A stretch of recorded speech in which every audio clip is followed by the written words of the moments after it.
Como é que é, pessoal? Geralmente as pessoas têm contacto com a bolsa através de más notícias, como foi neste caso da queda causada pelas tarifas do Trump, ou como o caso da queda por causa da guerra da Ucrânia, ou esta que foi a crise financeira de 2008 causada pelos bancos, ou até esta bem pior da boia das dot-coms a estourar. Mas já pensaram se tivessem começado a investir aqui em 1989, portanto há 36 anos, quanto é que teriam de investir para chegar a 1 milhão?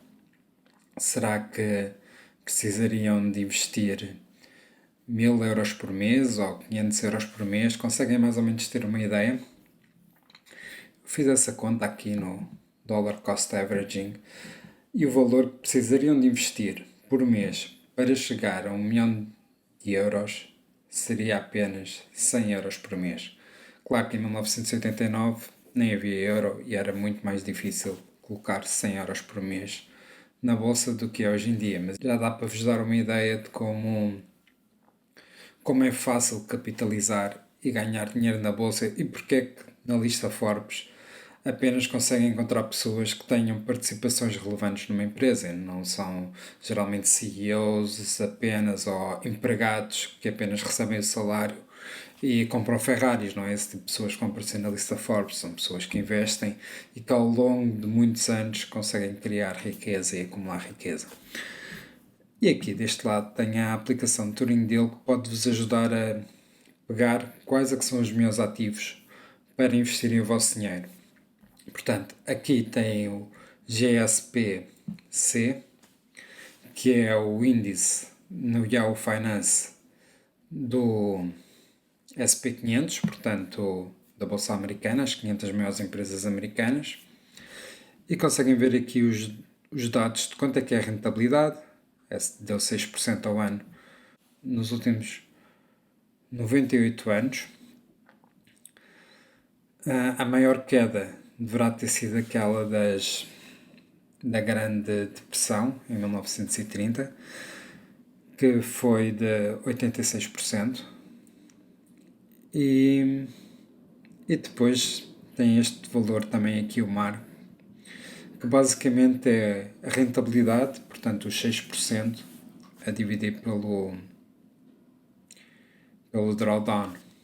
Portanto, pegam neste valor no CAGR, que basicamente representa a rentabilidade anual do ativo, o valor da queda máxima e a partir daqui conseguem ter uma visão de quanto é que é o risco-benefício de estar investido neste ativo. Depois tem aqui o Nasdaq. O Nasdaq dá uma rentabilidade maior do que o SP500. Não só por serem empresas tecnológicas, porque não são só empresas tecnológicas, por exemplo, a Pepsi está no Nasdaq. E porquê é que está no Nasdaq? Então é uma bolsa diferente, não é a New York Stock Exchange, é uma bolsa que foi criada mais recentemente e essa bolsa tem basicamente FIIs mais interessantes para as empresas e para os investidores. E portanto as empresas que estavam mais preocupadas com o investidor acabaram a migrar para o Nasdaq e conseguem ver que nos últimos 40 anos o Nasdaq deu 14% ao ano. Foi esse valor que eu coloquei aqui para ver o Dollar Cost Averaging. A queda máxima, apesar de não ter apanhado a Grande Depressão de 1930 por ser uma coisa mais recente, também é muito alta, foi a queda das dot-coms. Portanto, a rentabilidade, apesar de ser alta, tem que estar preparados para que hajam quedas também maiores. Portanto, uma queda de 80% é muito grande, claro. Se imaginem, se já tivessem esperado 36 anos e apanhassem com uma queda dessas, já tendo 1 milhão, iam perder 800 mil euros. Claro que é uma queda muito grande, mas que não atrapalha o que é esta rentabilidade. Ou seja, quando o Nasdaq cai, mesmo quando caiu nos anos 2000 e 2001, essa queda foi toda recuperada e, apesar disso, se dividirmos a rentabilidade por todos os anos, continua a dar 14%. Também vos quero mostrar aqui outra funcionalidade que o Turing ele tem. Portanto, ele tem aqui um botão para ajustar as datas, mas para ajustar as datas também é só carregar neste botão. Portanto, quando eu carregar neste botão, aqui em vez de 98 anos, irão ver os 40 anos e a rentabilidade dos dois ativos no mesmo período. Portanto, ele verificou aqui que o SP500 tem de ser recalculado, está a recalcular. Portanto, nos últimos 40 anos, também o SP500 deu mais do que no período histórico todo, e como podem ver, não caiu tanto. Portanto, o SP500 tem menos risco, mas não tem a mesma rentabilidade. E se vocês colocarem aqui, por exemplo, os 9%, imaginando que o SP500 vai continuar a dar 9% ao ano, a rentabilidade é bem mais baixa e em vez de 1 milhão já passam a só ter perto de 300 mil ao final de 36 anos. Portanto, este extra que o Nasdaq dá tem impacto. Depois, também podem ver aqui outros ativos, embora realmente eu não vos vou recomendar a comprar outros ativos nem investir na Europa. Geralmente é uma questão que as pessoas, quando estão a começar a investir, se colocam se seria melhor investir nos Estados Unidos ou na Europa ou não. Há alguns casos no mundo que são menos maus, talvez uma Alemanha seja um exemplo de um lugar que é bastante investível, apesar de não ser tão bom como o Nasdaq. Posso-vos mostrar aqui, procurando por Germany. Encontram aqui este ETF que até já está dolarizado também. E aqui irão ver quanto é que é a rentabilidade da Alemanha, que é bastante boa, apesar de não ser comparável ao Nasdaq, e acredito que ainda será menos no futuro, porque aquilo que a gente viu em termos de revolução tecnológica nos últimos 40 anos provavelmente não vai ser tão expressivo como o que vamos ver nos próximos 40. Nos próximos 40 anos provavelmente vamos ter carros a conduzirem-se sozinhos, empresas onde uma grande parte dos custos vão ser serviços de software, inteligências artificiais e não só empregados, como tem sido até agora. Portanto, a gente está a entrar numa nova era, provavelmente, onde as tecnológicas vão crescer ainda mais. E não só as tecnológicas, como vos disse, o Nasdaq serve para qualquer empresa que esteja à procura de melhores FIIs, portanto, melhores comissões para dar aos seus investidores.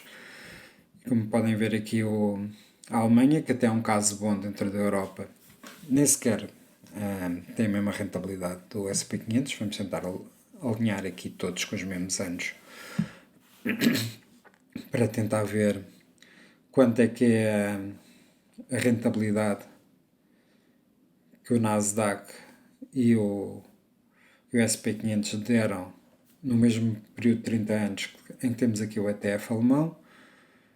E pronto, podemos ver que tanto o SP500 como o Nasdaq conseguiu bater. Não só bateu, como tem ambos um mar maior, portanto um risco-benefício maior. Portanto, agora já só acho que a próxima questão é como é que se investe no Nasdaq. É isso que vos vou tentar responder. Quais é que são? Principalmente, estando aqui na Europa, os ETFs não são os mesmos que nos Estados Unidos, mas o que nós procuramos tipicamente serão estes ETFs que são dolarizados, portanto estão expostos ao risco do câmbio, mas isso provavelmente é uma coisa boa. Provavelmente os Estados Unidos têm muitas vantagens, como por exemplo terem um banco central que se preocupa basicamente com todos os países e não como aqui na Europa, onde sempre que há um problema há discussão entre vários países e todos têm de chegar a acordo para saber o que se vai fazer. Portanto, as coisas são muito mais lentas, e nestas coisas em que diz respeito a investimento ou drawdown, provavelmente a Europa vai sempre ser um lugar menos investível, não só pelas leis que beneficiam mais os empregados do que as empresas, mas também até pelas próprias skills que as pessoas têm. Claro que se todas estas revoluções estão a ser feitas especialmente nos Estados Unidos, as pessoas lá estarão muito mais preparadas, os investidores já sabem que há muito menos risco investindo nos Estados Unidos do que investindo na Europa, porque na Europa além das leis não serem tão favoráveis aos investidores, também os recursos humanos não são tão qualificados. Essa é a verdade cruel. E portanto, focando apenas como investir no Nasdaq, podendo ainda ter benefícios de estar exposto ao dólar em vez de estar exposto ao euro, tem estes dois ETFs, SXRV, na Alemanha, que terão de comprar. Este aqui tem a desvantagem que cada ação custa $1.074. No caso, euros, ele está aqui a mostrar o símbolo do dólar, mas isto aqui é um bug. Basicamente, isto é um ETF, está na Alemanha, portanto, em euro, o custo. E tem aqui este, o Anal da Suíça. Acho que também há o mesmo ETF em Itália, e acho que está o mesmo preço, mas este conseguem comprar apenas com $18, 18 euros. E se carregarmos aqui, conseguimos ver que tudo é basicamente a mesma coisa. Tipo, tem uma rentabilidade que parece diferente, aqui vai parecer um pouco diferente entre um e o outro, mas é apenas a questão de aqui estarmos a ver a rentabilidade em dólares e aqui estamos a ver a rentabilidade em euros e aqui estamos a ver a rentabilidade, pronto, em franco suíço. É apenas essa a diferença, mas no final a rentabilidade será, em termos de dólar, será igual. Portanto, era isto que vos queria mostrar: como investir e como chegar a €1 milhão em 36 anos, quais os ETFs indicados para investir no Nasdaq. Não esquecer o disclaimer de que isto não é recomendação de investimento. Eu estou apenas a partilhar a minha experiência como investidor desde 2009, portanto tenho 16 anos de experiência a investir na minha própria conta, mas nunca me registrei na CMVM como Financial Advisor, portanto isto é apenas um vídeo educativo sobre como é que podem investir, pois a partir do momento em que investem, o CAGR será na vossa conta, assim como o drawdown. Portanto, se quiserem fazer alguma análise extra, estejam à vontade. E se tiverem alguma pergunta, se quiserem que eu mostre outros ativos aqui na aplicação, coloquem nos comentários e vemo-nos numa próxima.